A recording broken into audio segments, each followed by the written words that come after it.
The process of making port.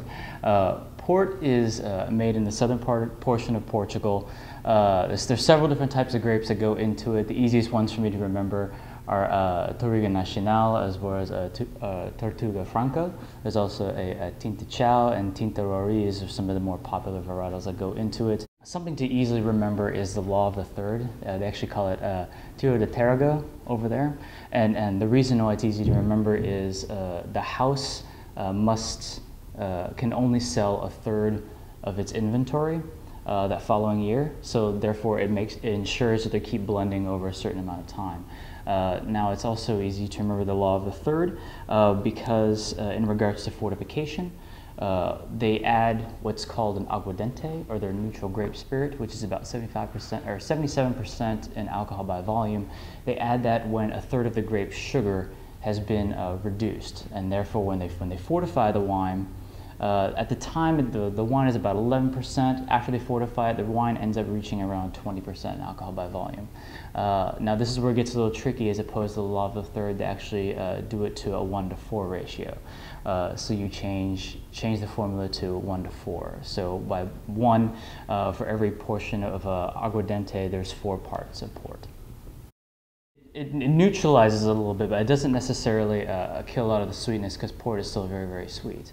That's just used to strengthen the wine and bolster the wine. Gives it a lot of aging potential.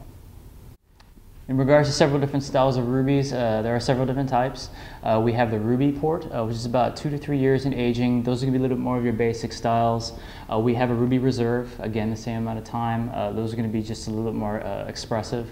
They also have a single quinta ports, or ruby ports. Those are going to be ones from single estate, and that the EU does require 85% to declare single quintas. And then of course you also have the wonderful vintage ports. Now the vintage ports are the ones that could really carry a higher price tag, but those are the ones that will really be expressive. Or the IVDP, who regulates a lot of the port, typically declares a vintage every 3 years, 3 years per every decade. The last vintage they declared was 2007, and apparently it's dynamite, so I can't wait to try it. Price range for different styles. For your basic type of ruby or special ruby, you can probably find a good bottle for around $20. One I should have mentioned earlier is also a late bottle vintage. A late bottle vintage is anywhere between 4 to 6, typically represented with a year. And you can find a good late bottle vintage for around $30 as well.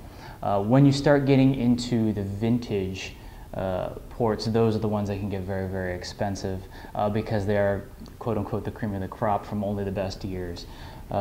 Typical current vintages right now, I believe, are in the $40 to $50 range. And then if you're looking to get some aging to the wine, 20 to 30 years, you can easily look at a price tag of over $500 for vintage port.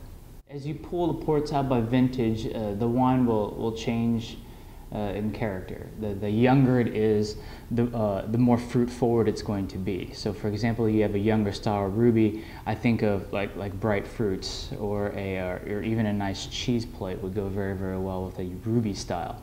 As you slowly have it aged more to like a LBV, or even when you're getting more toward vintage, I would think more of the nuttier style desserts.